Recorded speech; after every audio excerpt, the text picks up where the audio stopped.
I think it consumed quite a lot of our travels because we were so unprepared and so new to it.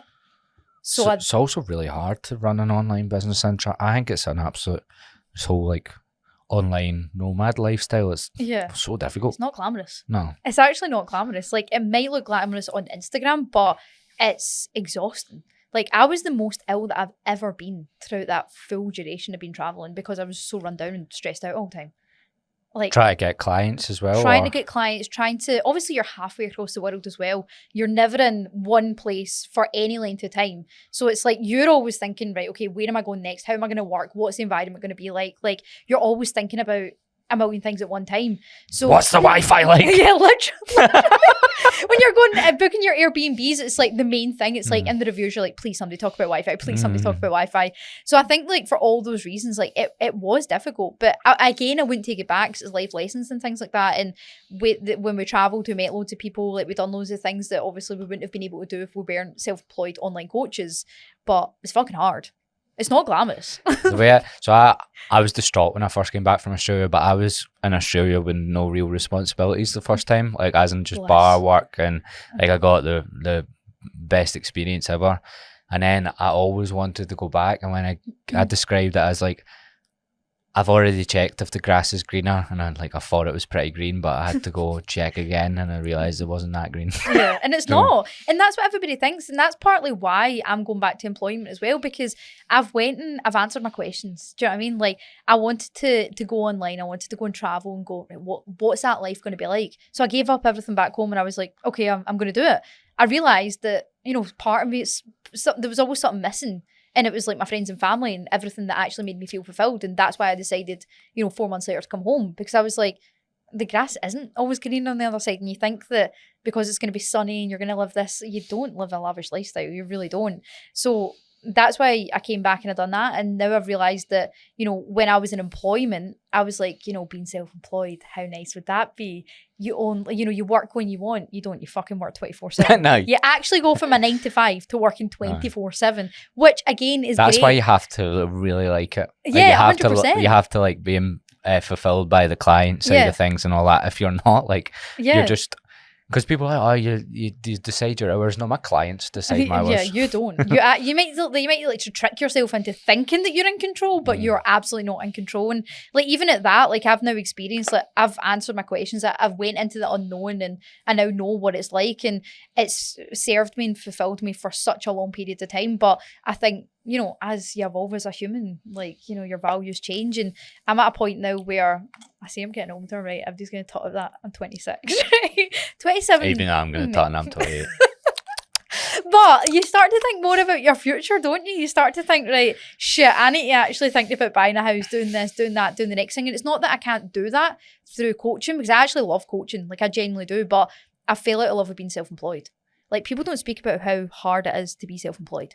They don't. You might have physical freedom, but you do not have mental freedom. You're always thinking about it. Always thinking, which is great, especially if you're I'm passionate getting about better and better every year at, like, I don't work Saturdays and Sundays and stuff like that. And like, I actually don't care if a client gives me like see if a client messages me something wee bit traumatic, like I'll still wait till the next day. Oh, absolutely. And that sounds like horrendous, but see, at the start I'd be like taking that all on.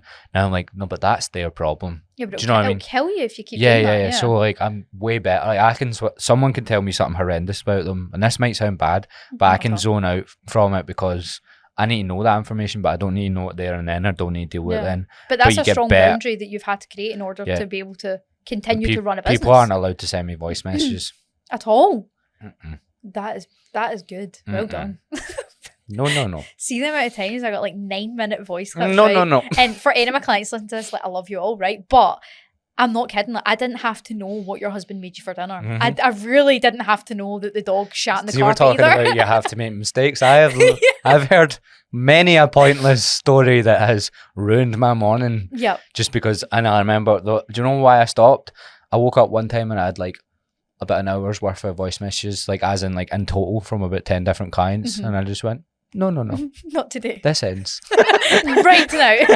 I listened to like a minute of the first one. I'm just out of walk. I thought I'd voice message. I went, no. Just a wee podcast for a catch up. No. That's brilliant. Today. I actually I had the group chat and just sent them all like today. no more voice messages written only. I don't mind if they send me a 30-second one, but just a wee update. if they can't, or if it's an extra and they can't explain it and they've not said, because they send me form videos. I also do too much in other areas to listen to like what their diary entry is for their Tuesday morning with their dog. Do you know what I mean? Their thoughts and feelings. Aye.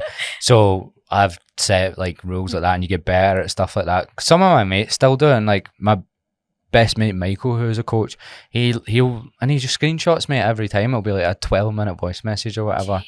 And he'll be raging. I'm like, just tell them you're not listening to it, because the more you listen to it, the more they send them. Oh, 100%. And if you don't put boundaries in place, it'll just keep hammering. Like, that's where as a coach and as somebody that's self-employed, like, you have to take responsibility for that. Yeah. 1,000,000%. And you can feel like a dick, but like, I just get stricter and stricter and what, like if I've had people come to me with eating disorders and not, like, it's very, so the thing with eating disorders is, I've had plenty of clients with them because they don't tell me because they're embarrassed about it, which is absolutely fine. However, I have to be, when they do eventually tell me, I'm like, look, I'm not doing food stuff with you, and we're gonna, because my thing is called Learn to Lift, so that's like the main thing behind it. I'm like, because I've had clients that, I had one client that was, I think she had PTSD and loads of horrendous things happened to her. And then she didn't tell me about it till about 6 to 8 weeks in. Then she told me she was like going through all this. I won't go into details, but like crazy stuff. And then I was like, I'm not the person to be told about this. And she was like, I've been referred to a psychologist, but I said I'm not going to them because I'm with you. And I went, no. Go to the psychologist. And she kept on panning the psychologist off. And then she went, can I ring you? And I never done calls with clients either. That was my other thing. I was like, especially if I'm on the floor. Oh yeah, you cannot phone me. Like, you have an arranged call, or you don't have one at all. Yeah, like, you can't phone me. Just I was like, can you not text me? And she went, no, I need to phone you. And she phoned me and said she'd been making herself sick and stuff like that. And I was like, look, I'm not. I'm not this person. So I'm really strict with stuff like, because of the amount of stress I had, that ruined my like 2 days of my life. Do you know what I mean? Like, really stressed about it all the time. So you need to be really, because. You don't get prepared for that either. No. Like, sometimes you can have something mental might happen with one of your clients, and you're like, you're not qualified to deal with it. How the fuck do I know what to do here? And then, but they think you know what to do. I'm like, no. Yeah. I have no idea. Yeah. But I think that's what sets, a good coach apart, is to be honest and say, I can't fix this. Like, I cannot be the person. But then they go, you can. And you're like, no, I really can't. That was terrifying.